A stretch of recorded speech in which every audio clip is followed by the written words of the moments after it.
Zabin so. Sadiq, kaddara ta riga ta same ni. Sai dai mai fatan Allah ya sa haka shi ya fi alkhairi.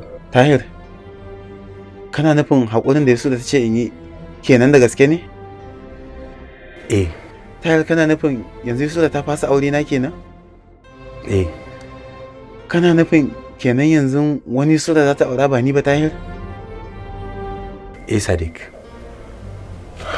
Yanzu dai Yusra, kin san an ce ƙarshen tika tik an ɗaura aure. Duk abin da zai je ya dawo,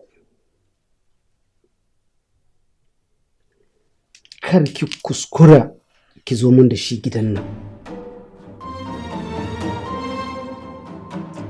Kuma kin fi kowa sanin wane ne ni. Zabin so.